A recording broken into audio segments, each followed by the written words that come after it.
ॐ नमः सिद्धेभ्यः।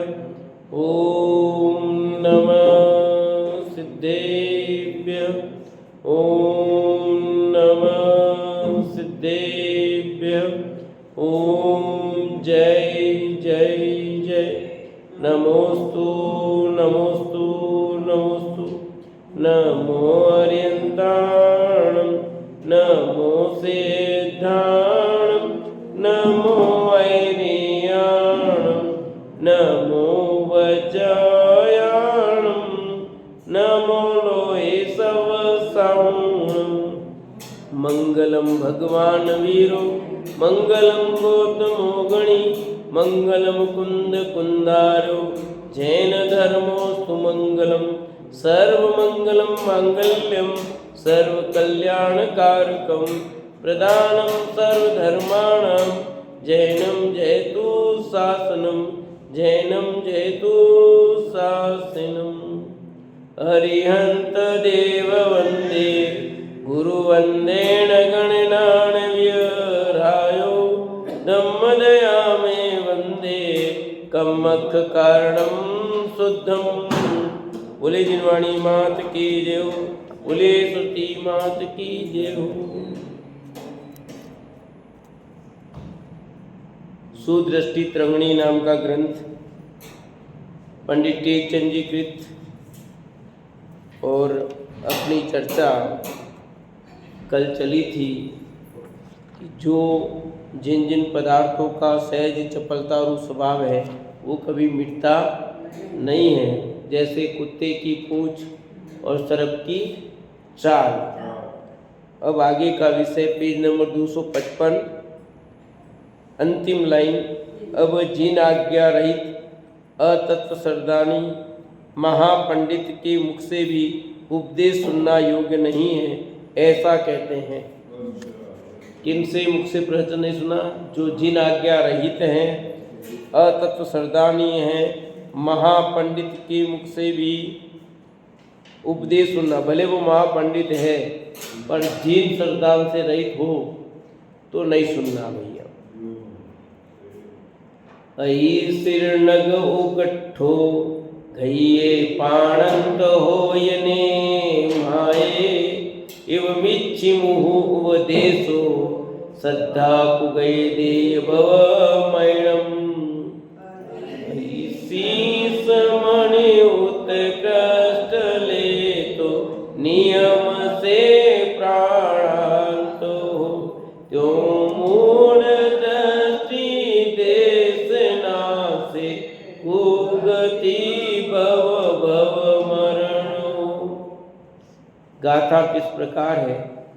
सर्प के शीश पर स्थित मणि रत्न उत्कृष्ट है, परंतु उस रत्न को ग्रहण करने से निश्चयी प्राणों का नाश हो जाता है।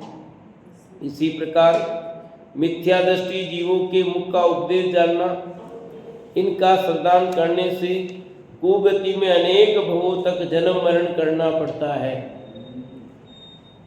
यहाँ सर्प का उदाहरण देख करके बात समझाई है।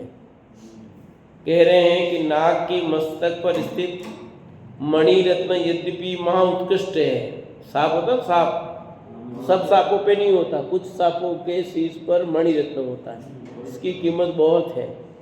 तो कहते हैं महा उत्कृष्ट है, अनेक गुणों से सहित है, तथापि उसका लोभ करके यदि कोई उस रत्न को लेना चाहे तो लोभ भी नहीं सदेगा और मरण को प्राप्त होगा, क्योंकि सांप काटेगा, जहर चढ़ेगा तो मरेगा। मणि रत्न तो मिलेगा भी नहीं और स्वयं मृत्यु को प्राप्त हो जाएगा। क्योंकि यद्यपि रत्न तो अच्छा है, परंतु हलाहल महाविष से भरे चपल बुद्धि महाक्रोध कसाय के धारक काल भुजंग के पास है। वो किसके पास होता है मणि रत्न? सभी तरह के पास नहीं होता है। ऐसा जो हलाल महाविष से जो भरा हुआ है, चपल बुद्धि वाला महाक्रोधी कसाई काल भुजंग के समान जो है उनके पास होता है। विष से भरे सर्प के सिर पर मणि रत्न का लेना मरण का ही कारण जानना और कुछ नहीं है। जिंदे साथ में कोई ले नहीं सकता, वो खुद मृत्यु को प्राप्त होगा। उसी प्रकार हे भव्य कुदेव कुगुरु कुधर्म की सेवा करने वाले, जिन वासित धर्म से विमुख, महान क्रोध मान आदि कसाय रूपी जड़ से भरे, मिथ्या दृष्टि रूपी सर्प के पास भली विद्या रूपी रत्न है, परंतु कदाचित उसके मुख से उपदेश रूपी रत्न को ग्रहण करने की भावना से उसे भला जानकर श्रद्धा करता है, तो नरक पशु गति आदि कुगतियों में जन्म मरण के तीव्र दुख को प्राप्त होता है। क्या लिखा कि कुदेव कुगुरु कुधर्म की सेवा करने वाला जो है और जिन वासी धर्म से बिल्कुल विमुख है, जैन धर्म के विपरीत बात करता है, महान क्रोध मान आदि कसाय रूपी जहर से जो भरा हुआ है, मिथ्या दृष्टि रूपी सर्प के पास भली विद्या, उसके पास अच्छी विद्या है, विद्या अच्छी है, जैसे उस सर्प के पास मणि है, इसी के बाद ऐसे उसके पास अच्छी विद्या है, परंतु काम की नहीं है। क्यों?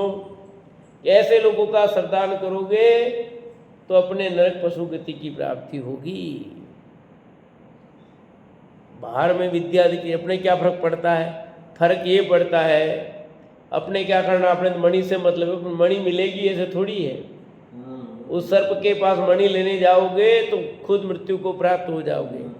ऐसे जो कुबुद्धि वाले हैं, भले विद्या अच्छी हाई लेवल की हो पर मिथ्या दृष्टि है, मिथ्या दृष्टि मतलब जिन धर्म के विरोधी है, या मिथ्या दृष्टि का अर्थ अभी ये लेना, जो जिन धर्म के श्रद्धानी नहीं है, जिन धर्म के विपरीत बात करते हैं, कुदेव कुगुरु को धर्म का उपदेश देते हैं, ऐसे लोगों के पास संगति नहीं करनी। ऐसे लोगों के पास जाओगे तो नरक पशु गति की प्राप्ति होगी। भैया शंकाकार ने बहुत अच्छा प्रश्न किया, यहाँ देखो नीचे, और उसका समाधान भी बहुत अच्छा है। तुमने जो कहा है वह तो सत्य है। कौन कह रहा है? शंकाकार कह रहा है कि गुरुदेव आपने जो बात कही वो तो ठीक है, इसकी मिथ्या दृष्टि तो हम भी जानते हैं, परंतु हमें शास्त्र पढ़ने का ज्ञान नहीं है और जिनवाणी सुनने की तीव्र अभिलाषा है। यद्यपि ये मिथ्या दृष्टि है तथापि इसे शास्त्रों का विशेष ज्ञान है। अनेक संस्कृत प्राकृत छंद गाथा की वाचन कला में प्रवीण है, वाचन कला भी भली है, अच्छे स्वर से पढ़ता है, अर्थ भी सभी खोल देता है, कंठ अच्छा है।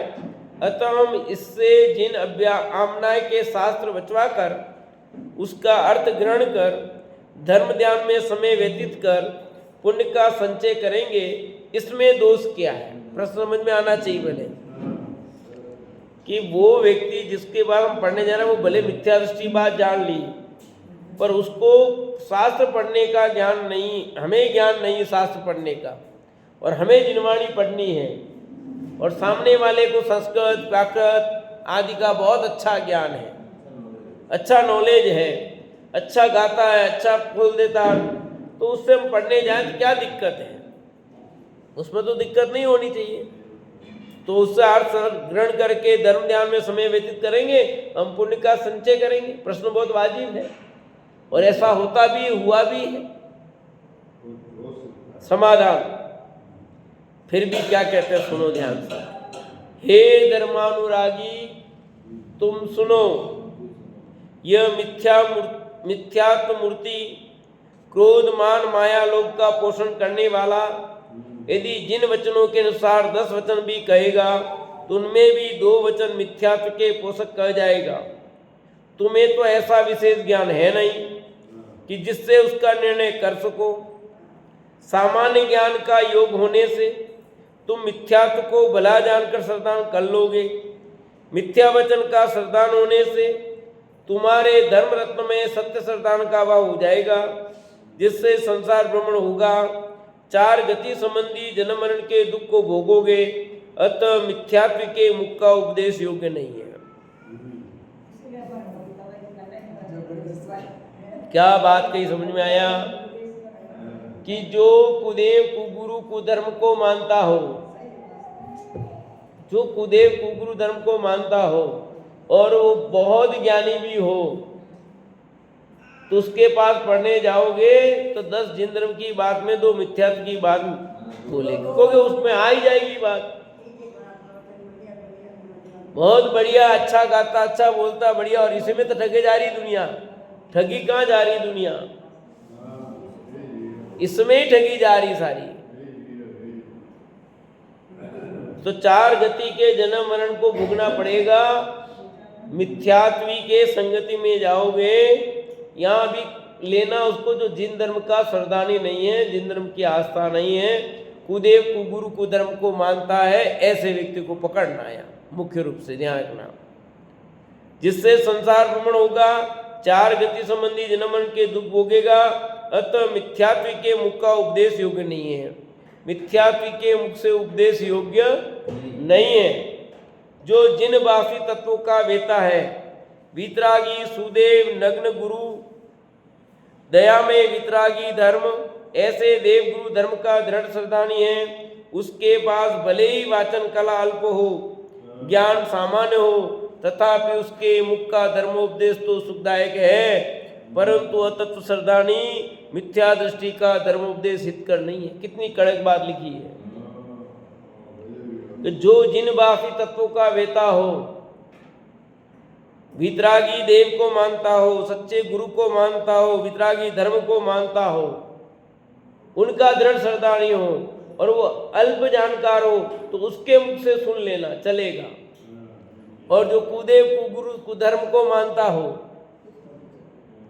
उसका श्रद्धानी हो और बहुत ज्ञाता भी हो, तो उसका वचन योग्य नहीं है। क्योंकि वो क्या करेंगे, ऐसी तो बात बताएंगे कि आपको ये तकलीफ है तो ये करो, जाएंगे तो आपको बताएंगे, टोटके वोटके सब बताएंगे कि नहीं बताएंगे। वस्तु स्वरूप की बात पढ़ा दिया, पर कहीं न कहीं अटका देंगे, कहीं न कहीं मिथ्यात्व के पोषण वाली बात आ जाएगी। मिथ्यात्व के पोषण की बात की और आपको विशेष ज्ञान नहीं है, तो आप भी उसमें वही आओगे। और यही हो रहा अभी। हो क्या रहा है? आम पब्लिक में गड़बड़ क्या हो रहा है? उनको विशेष ज्ञान है नहीं, और जो कुछ कहा है उधर से हो जाते हैं, कुछ पक्ष का व्यामोह हो जाता है, चाहे इधर हो चाहे उधर हो, किधर भी हो, सब जगह विशेष अध्ययन नहीं होने से, विशेष ज्ञान नहीं होने से, जो विशेष ज्ञान कुछ भी कहते हैं उस बात को अपन सही मान लेते हैं। बच्चे स्कूल में पढ़ने जाते हैं, उनके गुरुजी ने जो भी बताया वो सही होता है। घर भले मम्मी बता रही है और गुरुजी ने भूल से गलती बता दी, पर वो गुरुजी की बात ही सही मानेगा, मम्मी कितना भी कहे तो नहीं मानेगी। पिताजी कितना भी कहे, मैंने कहा मैं पढ़ाता हूँ कि नहीं, मेरी मैम ने यही कहा है। निपेक्षा छोटी थी तब की घटना है। उसने एक बात, मैंने कहा बेटा ऐसा नहीं, ये है, मैम ने, तुमने गलत लिख दिया होगा, मैम ने नहीं, मैम ने ऐसा लिखा, यही कितना भी कर लो। फिर मैंने कहा नहीं कि नहीं, तो गलती अपनी है, वो मानेंगे नहीं। ऐसे ही हमने किसी गुरु से गलत सीख लिया तो फिर हमारे दिमाग में वही बात बैठ जाएगी। कम से कम तत्व के संबंध में भूल नहीं होनी चाहिए। बाकी छोटी मोटी कोई भूल है तो वो तो कोई बात नहीं, जिससे मिथ्यात्व का पोषण हो, ऐसी बात में गड़बड़ी नहीं होनी चाहिए। बाकी आप में नरक में कितने पस्तर हैं, कम ज़्यादा जान ली तो कोई फर्क नहीं पड़ना उसमें, ठीक है। अब उसमें आपको ध्यान नहीं रहा, थोड़ा बहुत कुछ हो गया ऊंचा नीचे, तो नहीं। तत्व श्रद्धान में गड़बड़ी हुई है तो नहीं चलेगी, वो नहीं चलेगा। सच्चे देव, सच्चे साथ, सच्चे गुरु के स्वरूप में भूल नहीं होनी चाहिए।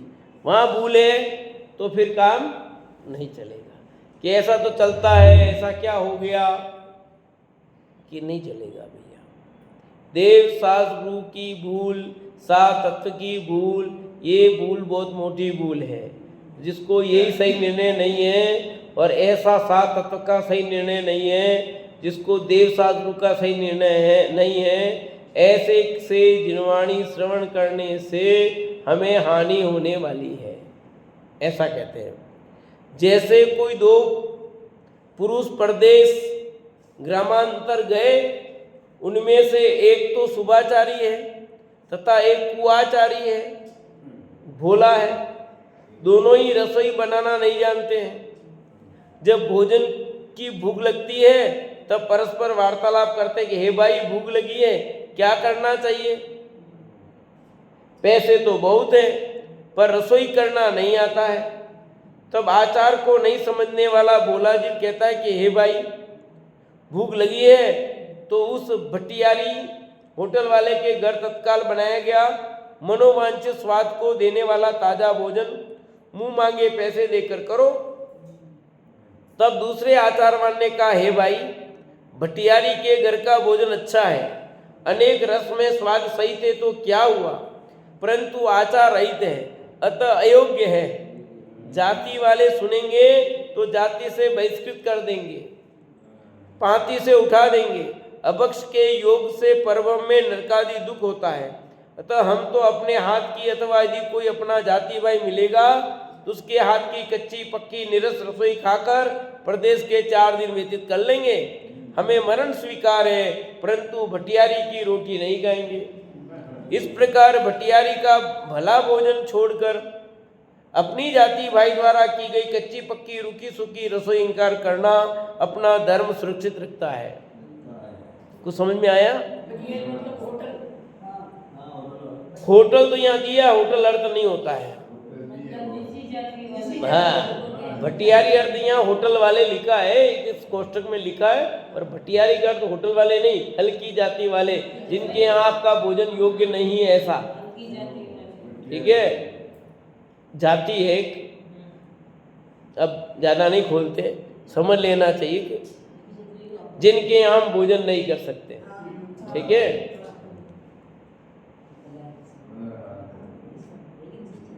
तो 2 व्यक्ति का उदाहरण दिया। 2 व्यक्ति प्रदेश गए, दोनों मित्र थे।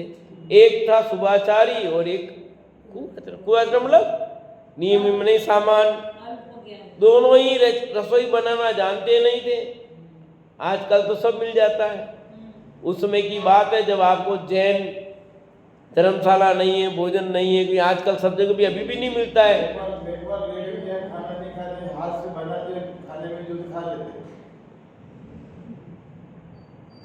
आज की स्थिति पूरी अलग है।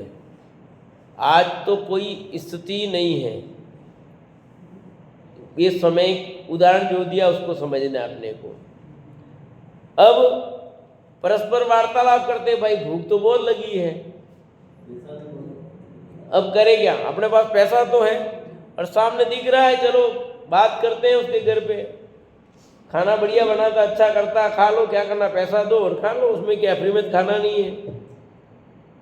पर वो शराबी कबाबी मांसाहारी है।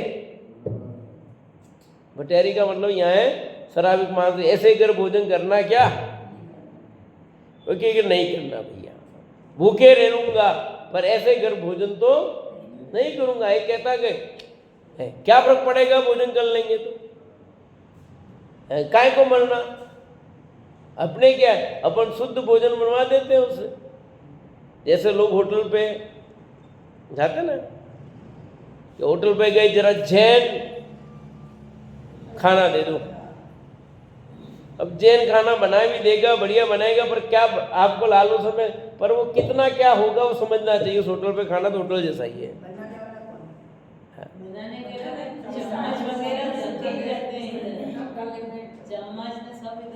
चम्मच भी अलग धो के बढ़िया साफ सुथरा देंगे आपको, ऐसा नहीं है जो आप बोलोगे तो और विवेक से भी कर, परंतु फिर भी होटल तो होटल ही है। पानी कौन सा शुद्ध आ जाएगा, कौन सा छन करके हो जाएगा, कौन सा काम में होगा, और मसाले वसाले तो वही है। कौन सा कितना भी करोगे आपको उतनी शुद्धता से कोई चीज मिलने वाली नहीं है। इसलिए लिखा है, आज की भाषा में होटल वाले लिखा, उन्होंने अनुवाद करते हुए लिखा होटल। क्यों कि होटल में जा रहे हैं सब आजकल, और खूब ढाबे अपने यहाँ 100 मीटर पास में। अभी क्या है, आपने देखा बोले जैसे आगे जाते हैं और एक पहाड़ के ऊपर होटल बनी हुई नीलकमल, उसके अपने समाज के साथ डेली रात को देख लो आप 4-5 अभी जाओ ना 100 फीट के वहाँ का जाने की जरूरत है। ये अभी सब मिल जाएंगे, जैनिन अजैनिन सारे। अब कौन बनाया खाना शाम को, चलो नहीं वहाँ जाओ, झीमने जाते हैं। तो सब जा रहे हैं, झीम आ रहे हैं, कुछ और खा रहे हैं, पी रहे हैं, कुछ ठिकाना नहीं। और ये पाइया वाइया क्या निकले सब है, सब खाने के चक्कर में। अब कितनी शुद्धता हो सकती है? समझना चाहिए। कहते हैं कि इसलिए पहले सिस्टम था, इसलिए लिखा जाति वाले सुनेंगे तो जाति से बहिष्कार कर देंगे। अब तो है ही नहीं, क्योंकि जाति तो रही नहीं, जाति वाली बात रही नहीं। तो पहले के समय का उदाहरण है, पहले यदि आपने किसी ऐसे कर लिया, हल्की जाति में शादी कर ली, या आपने भोजन, तो आपको दंड मिलता था। अरे हमें याद है, हम छोटे थे, हम जाते थे जैसे कुछ लेने, तो घर पे आते थे, पानी छिटकते थे, नहाते थे, तब अंदर घर में घुसने देते थे। उस मोहल्ले में जाके आ गए तो जाके कुछ किया नहीं, मोहल्ले में जाना पड़ता था, सब बुलाने के मजदूर को, किसी के लिए कुछ तो नहाना पड़ता था, या हम पर पानी के छींटे डालते तब घर में प्रवेश होता था। आज तो ऐसी कोई बात ही नहीं है, आज तो सब समाप्त हो गई बात, ये उस समय की बात है। आज तो जातिवाद की कोई बात ही नहीं है। पर यहाँ जाति से नहीं, मूल बात ये समझना चाहिए, प्रत्येक आत्मा मनुष्य भगवान है, परंतु हीन आचरण वालों के यहाँ, जिनका आचरण शुद्ध नहीं है, अशुद्ध है, भले जैन कुल में उत्पन्न हुआ हो भले, पर आचरणहीन है, तो उसके यहाँ भोजन करना योग्य नहीं है। समझना चाहिए। शराबी कबाबी हो तो उसके यहाँ भोजन करना योग्य, इतना तो अच्छी तरह समझना है। और होटल में जो भोजन बनेगा वो कैसा बनता है, क्या होगा, समझ लेना चाहिए। वो करने लायक नहीं है, योग्य नहीं है। और बाकी अब जो भी हो रहा है, तो यहाँ कह रहे हैं कि ऐसे ही यहाँ समझ लेना चाहिए, जो आचार रहित भूख मिटाने के लिए स्वाद लंपटी अज्ञानी है, वे भटियारी की रोटी खाते हैं, परंतु बाद में जाति में पहुंचने पर जब इनका अनाचार सुना जाएगा, तब जाति से निकाल दिए जाएंगे और परभव में दुर्गति में पड़ेंगे। वैसे ही मिथ्यात्व का उपदेश भटियारी के भोजन समान जानकर दृढ़ श्रद्धानी सम्यक दृष्टि को त्याग कर देना योग्य है। जब जाएंगे समाज वाले निकाल देंगे और दुर्गति भी होगी। आज कुछ नहीं होता, इसलिए सब कुछ चलता है। आज मर्जी हो जिससे, भोजन की बात छोड़ो, शादी भी किससे भी करो, कुछ भी करो, कौन रोक रहा है? मर्जी हो जहाँ से लाओ, मर्जी है जिससे करो, कुछ भी करो, कोई बात ही नहीं है। सब प्रकार के बंधन मुक्त हो गए, कोई राह ही नहीं, कोई व्यवस्था ही नहीं रही है, सब ठिकाना ही नहीं रहा है। आपके साथ आप लोग ही भोजन दूसरा कर नहीं सकता था। भोजन भी बैठ करके व्यवस्थित करते थे, भोजन बनाने वाले भी हम ही हुआ करते थे। हमें याद है कि हमारे सबके घर पे नौते आते थे, पूड़ी बनने के लिए कुछ जाना, आटा गूंदने के लिए जाना पड़ता, लोहिए करने के लिए जाने पड़ते थे, खाना बनता तो अपने समाज के व्यक्ति वहाँ खड़े रहते सब। अब वो कहाँ है? किसके पास टाइम नहीं है? प्लेट सिस्टम दे दो या फिर दे दो, जैसा भी, कोई कुछ नहीं है, किसी के पास टाइम नहीं है। इसलिए वो भोजन संबंधी अशुद्धता है, वो तो है ही। पर यहाँ जो बात चल रही है मुख्य रूप से उपदेश की। उपदेश में ऐसे ही है, मान लो कुछ करना हो तो पंडित जी आप सब ले आना, हम तो पैसा दे देंगे। विधान करना है, सामग्री आप ले आना, पंडित ले आना, जो करना सब ले आना आप, है कि नहीं?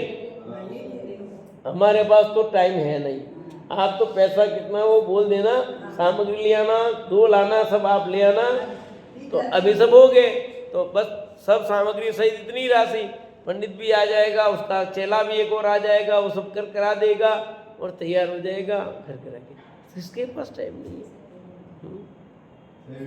और फिर उधर देखो तो वो भी है कि जाप वाले भी आप ले आओ पंडित जी, ठीक है, उनके तो जाप वाले बैठ जाते हैं उधर। तो जाप वाले इतने लोग बैठेंगे, इतने ब्राह्मण बैठेंगे, इतने जाप करेंगे आपके नाम से, उन सबको देना पड़ेगा।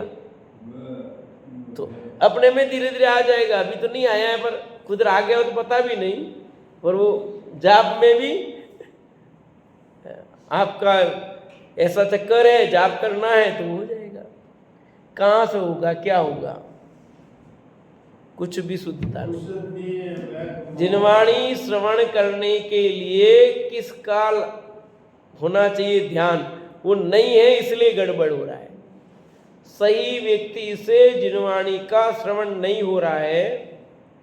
सुनने में क्या होता, सुनने में क्या होता है, और फिर टीवी आ गई, मोबाइल आ गई, तो दिन भर लगा के अब क्या करते हैं, बैठे बैठे तो सुनने में क्या हो गया, और लगा के बैठते कि नहीं बैठते हो? बोलो अमरलाल साहब, क्या हो गया सुनने में? सुनने में क्या हो गया, ये क्या कह रहे हैं कि सुनने में क्या हो गया? किससे सुनना, किससे नहीं सुनना?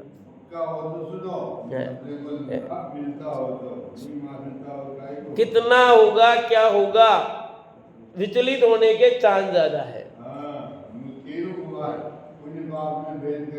कोई भोले ऐसा कहते हैं कि शास्त्र तो जी नामना के हैं, उन्हें किसी से भी बचवा कर अर्थ समझ लेंगे।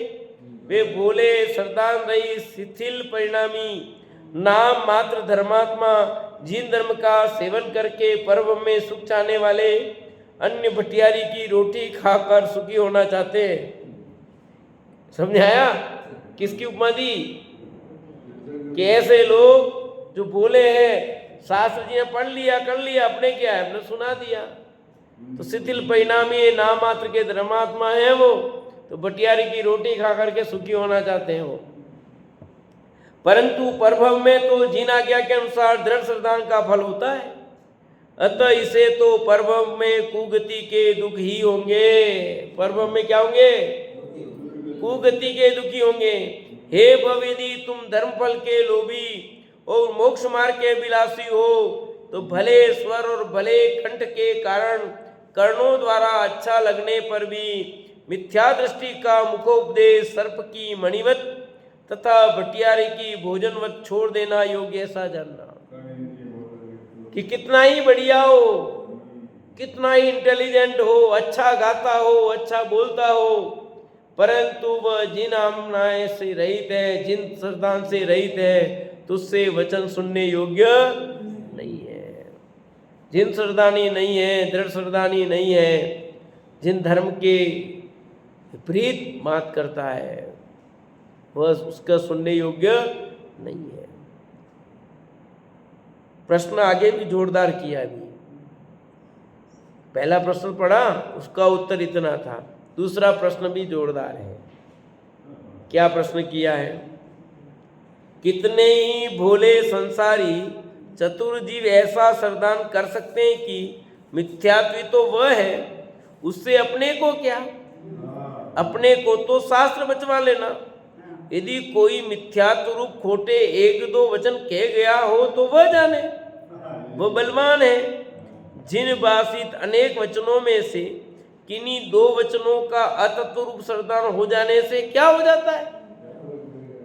समझ आया? क्या प्रश्न किया?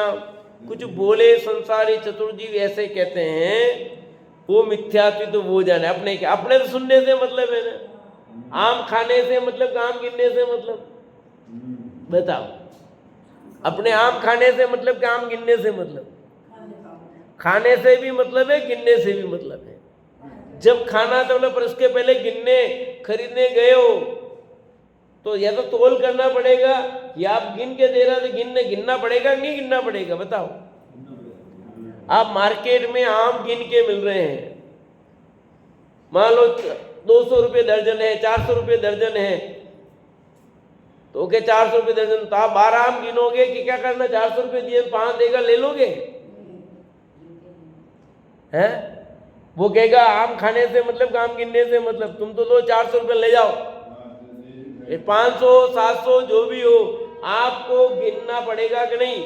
और 1 किलो वेट है तो वेट देखना पड़ेगा, 1 किलो के 100 रुपये 200 रुपये जो है, कि तुम्हारे गिनने तोड़ने से क्या मतलब है? आम खाओ, आम खाने से मतलब कि वहाँ आम खाने से मतलब है, वहाँ किससे मतलब है?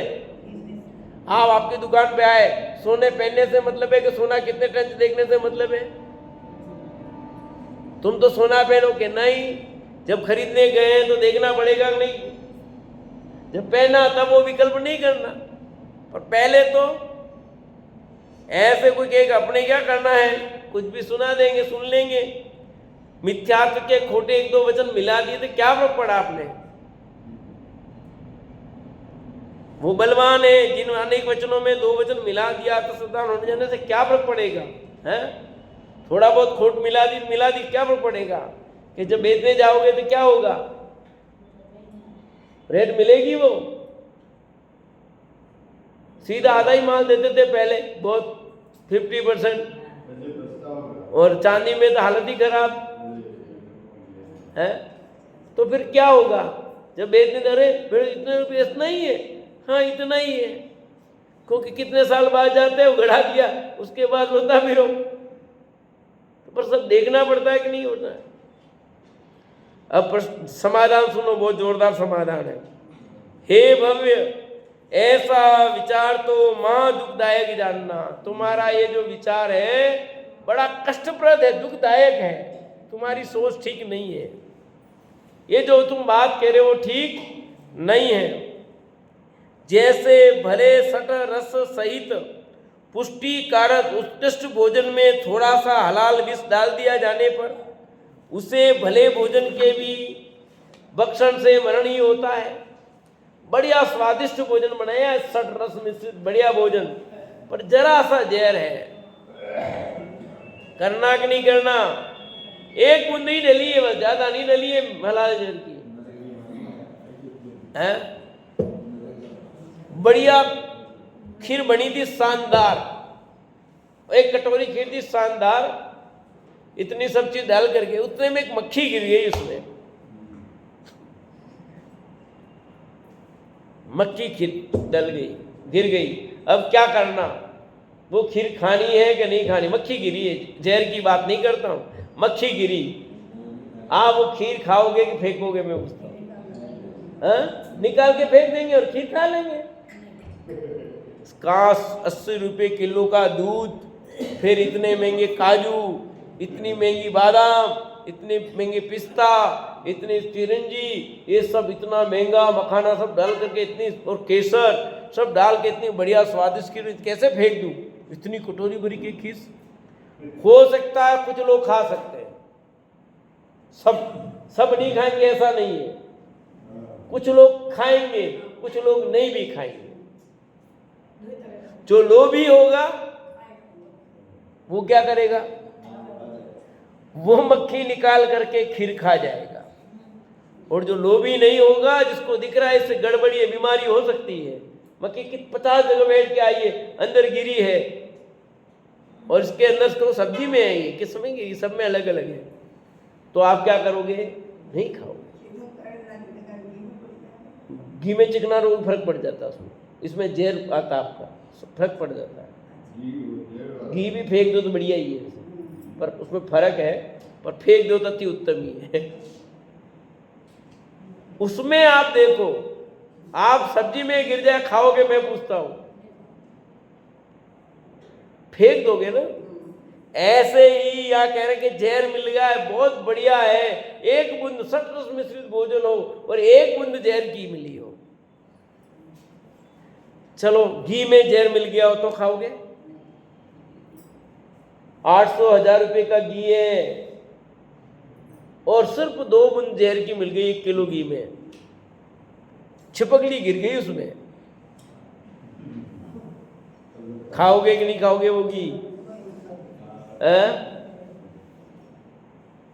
अब मक्खी नहीं गिरी है, छिपकली गिरी है। 2 किलो का घी है, 2 किलो घी, 2000 रुपये का अष्टपायरा घी है, 2000 रुपये किलो वाला।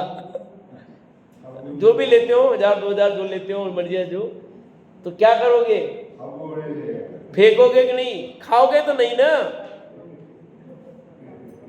उसी प्रकार यहां कहते हैं, जिन वचन स्वर्ग मोक्ष फल के दाता हैं उन्हें सुनने से जीव का कल्याण होता है, संभाव बढ़ता है। ऐसे वचनों के उपदेश में कोई पापी आत्मा कसाई रूपी हलाल जहर डालकर कथन करे तो श्रोताओं को दुखदाता ही होता है। ऐसा जानकर यदि आप भोला है तो अपने मुख से पंचप्रमेशी के नाम का जाप करते रहना, परंतु बहुत ज्ञानी मिथ्यात्वी के मुख का उपदेश धारण नहीं करना। इतनी कह दिया, इतना कठोर कहा है कि जिन वचन स्वर्ग तो मोक्ष फल के दाता है, स्वर्ग मोक्ष फल के दाता है, उन्हें सुनने से जीव का कल्याण ही होता है, संभाव बढ़ता है। और ऐसे वचनों के उपदेश में कोई पापी आत्मा कसाय रूपी हलाल जहर मिला दे, कौन से वचन? मिथ्यात्व के वचन मिला दे, तो उससे श्रोताओं को क्या होगा?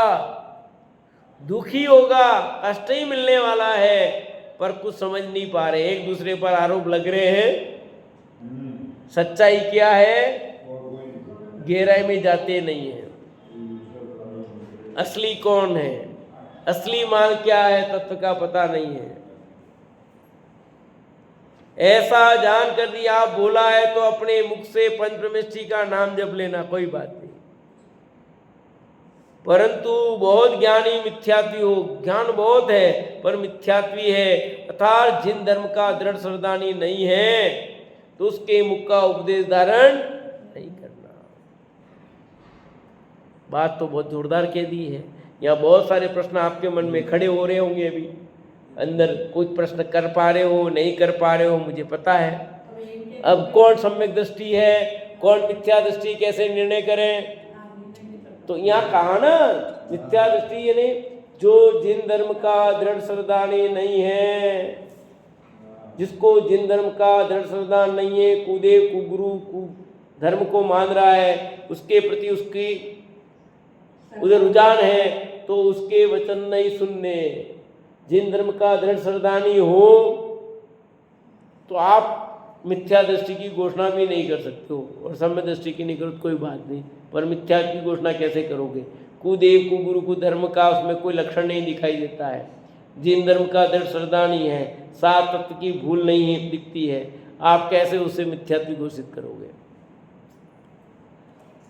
अतः यहाँ कहने का तात्पर्य है कि जिसका स्पष्ट पता लग रहा है कि वो ज्ञान बहुत है, नॉलेज बहुत अच्छा है, परंतु पोषण किसका कर रहा है? वो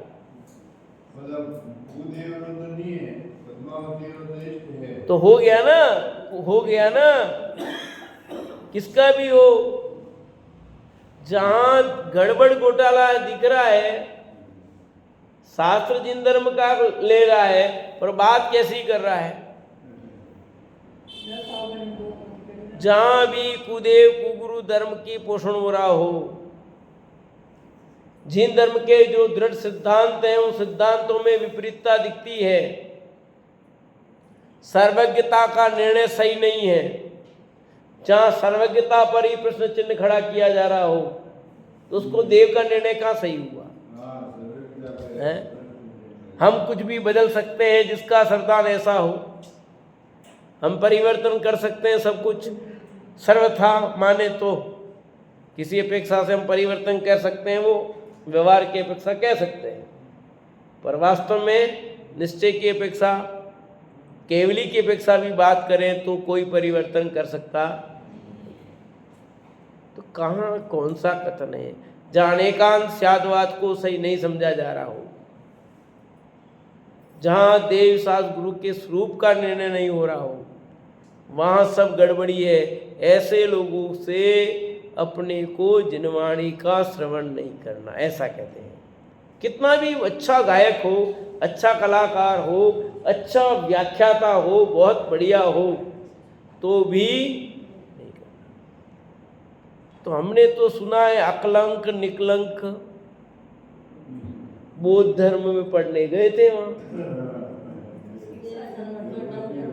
नहीं गए थे? तो हम भी तो ऐसा कर सकते हैं कि बिल्कुल आप जरूर कर सकते हो। जैसे अकलंक निकलंक को दृढ़ श्रद्धान था, वैसे तुम विशेष ज्ञानी हो, तुमको वैसा पक्का हो, तो फिर जाओ, उसमें पढ़ने का निषेध नहीं है। जैसे सब बच्चे जाते स्कूल पढ़ाई करने जा रहे नहीं जा रहे, वो कौन सा श्रद्धानी है? बच्चे अपन पढ़ने जा रहे हैं तो वो क्या करके जाने जा रहे हैं? पढ़ने ही जा रहे हैं ना, तो वहाँ कौन निषेध कर रहा है? तो स्कूल की पढ़ाई करने जा रहे हैं, उसमें कई निषेध नहीं किया है, जा रहे नहीं जा रहे सारे बच्चे? तो वहां कोई धर्म की बात नहीं है, वो जहां ये बात आएगी वहां की बात है। बाकी आप पढ़ो सीखो, व्याकरण पढ़ रहे हो, अन्य चीज पढ़ रहे हो, तो उसका कोई दिक्कत नहीं है। यदि ऐसा होगा फिर बच्चे स्कूल पढ़ने नहीं जाएंगे। सारे बच्चे पढ़ने जा रहे हैं, पर उसमें भी थोड़ी सावधानी बरतनी जरूरत तो है। आप कौन से स्कूल में पढ़ाओ? आपने सही स्कूल का चयन नहीं किया है तो आपके बच्चों के संस्कार भी, क्योंकि वहाँ बहुत सारी शिक्षा दी जाती है, बच्चों के दिमाग में वो बात बैठ गई, फिर वही रहेगी, उसको बदलना बहुत कठिन हो जाता है। तो आपको उन चीज़ों को भी देखना, हमारे बच्चे जिस स्कूल में जा रहे हैं वहाँ किस टाइप की बात, क्योंकि वहाँ भी कुछ धर्म वरम की बात की न कुछ क्या होगा। तो आपको वहाँ पर भी ध्यान करना है। आपका बच्चा टिफिन लेके जा रहा है, 4 दोस्तों के बीच में बैठेगा तो उनका भी टिफिन होगा, वो इधर खिलाएगा वो इधर खिलाएगा, तो क्या होगा। तो आपको देखना आपका बच्चा टिफिन में कैसे क्या कर रहा है, थोड़ी इंक्वायरी बराबर करना जरूरी है। नहीं तो वो उधर वाला दोस्त जो है वो लाया है आमलेट, वो भी इधर लाया, उधर पार्सल किया खा लिया, तो बच्चा समझता नहीं। तो आपको कितना संस्कारित सही ढंग से करना पड़ेगा। किनके साथ बैठता बच्चा, भोजन कर रहा टिफिन में, पता करना चाहिए। क्या आप टिफिन में डाल रहे, उसके टिफिन में क्या आ गया, उसके बैग में क्या चीज आ रही है, आपने डाली उसके अलावा तो नहीं आई, कहीं आपका बच्चा कुछ चोरी करके तो नहीं ले आया। एक दिन छोटी कल बड़ी और चीज लाएगा, किसी की पेंसिल रबड़ तो नहीं ले आया, आपने क्या दिया था वो क्या लाया। तो ये सब ड्यूटी है। भले आप लोग की पढ़ाई करें, वहां पर भी माता पिता की ड्यूटी है कि वो उस चीज को ध्यान रखें। लौकिक पढ़ाई में भी इतना विवेक तो होना ही चाहिए आपको। आपका बच्चा पिकनिक जा रहा है तब किन चीजों का ध्यान रखना है, कहाँ ले जा रहे हैं, किस जगह ले जा रहे हैं, क्या करवाएंगे। इसलिए ये जो पाठशालाएं चलती हैं अपनी, उन पाठशालाओं में भेजना क्यों जरूरी है, क्योंकि यहाँ वो चीज़ सीखेगा ना तो वहाँ फॉलो करेगा, यहाँ वो चीज़ उसको संस्कारित होगा, वहाँ ये जो बात उसको ध्यान में आएगा, हमारे यहाँ उसमें क्या फर्क है। तो ये जो बात बताई गई है कि हमें मिथ्या दृष्टियों से वचन नहीं सुनना, तो जिनका तत्व श्रद्धान सही नहीं है, ऐसे लोगों से जिनवाणी श्रवण करने से कोई लाभ नहीं है। भले माला जब लेना, भले अकेले कह रहे घर में रूखी सूखी रोटी खा लेना बेस्ट भोजन, जिसमें जहर मिला उसको खाने की अपेक्षा। तो अच्छा भूखे रह जाए तो, भूखे रहने से अच्छा है कि जहर वाला भोजन खा लो। अरे मर तो वैसे ही रहा था, तो जहर खा के क्यों मर रहा है। हम उल्टा बोलते हैं, अब मर तो रही है कि जहर वाला भोजन करके ही तो मरे। कुछ लोग ऐसा बोलते हैं, मैं उल्टा बोलता हूँ। उल्टा मतलब मैं सही बोल रहा हूँ, उनके हिसाब से उल्टा हुआ कि मर ही रहे हैं तो जहर वाला खा करके क्यों मरे, बिना भोजन के अपने परिणामों को शुद्ध करके ना रहे ना। कि भाई जैसे मान लो अपने को पता है कि ये नहीं देने वाला है, तो वो तो पहले ही पता है, पर पूछने में क्या जाता, मिल गया तो प्रॉफिट में ना। तो ऐसे यहाँ पर भी क्या नहीं, हमको निर्णय तो करना पड़ेगा कि नहीं करना पड़ेगा। जहर वाला भोजन बढ़िया स्वादिष्ट खा के क्यों मरना, मर ही रहे तो बिना जहर वाला भोजन खा के मरे। हो सकता है थोड़ी आगे की गति तो अच्छी मिलेगी ना। रसना इंद्र की लोलुपता से मरे तो आपकी गृद्धता हुई तो उससे कुगति मिलने वाली है, और यहाँ भोजन की गृद्धता नहीं होने से आपकी कुगति नहीं होगी। फर्क पड़ा नहीं, क्या फर्क पड़ता है। इसलिए मिथ्या वचनों को सुन करके मिथ्या वचन ग्रहण हो गए तो भव बिगड़ जाएंगे। क्या स्वरूप अभी मिथ्या दृष्टियों की बात को समझ करके मिथ्या वचनों को ग्रहण हो गया तो आगे के भव बिगड़ जाएंगे, और आपने मिथ्या वचनों का पालन नहीं किया, भले आपने भगवान का ही नाम जपा, कुछ नहीं किया, तो भी आपकी गति खराब नहीं होगी। बहुत शास्त्र नहीं पढ़ पाए, आपने भगवान का शुद्ध नाम लिया पर कुदेव को गुरु धर्म को नहीं माना, आपने प्रभु स्मरण ही किया, तो भी आपकी गति खराब नहीं होगी। तो अपनी गति खराब ना करना हो, अपना भव न बिगाड़ना हो, तो हमें मिथ्या वचनों को स्वीकार नहीं करना चाहिए। से चर्चा के चलेगी।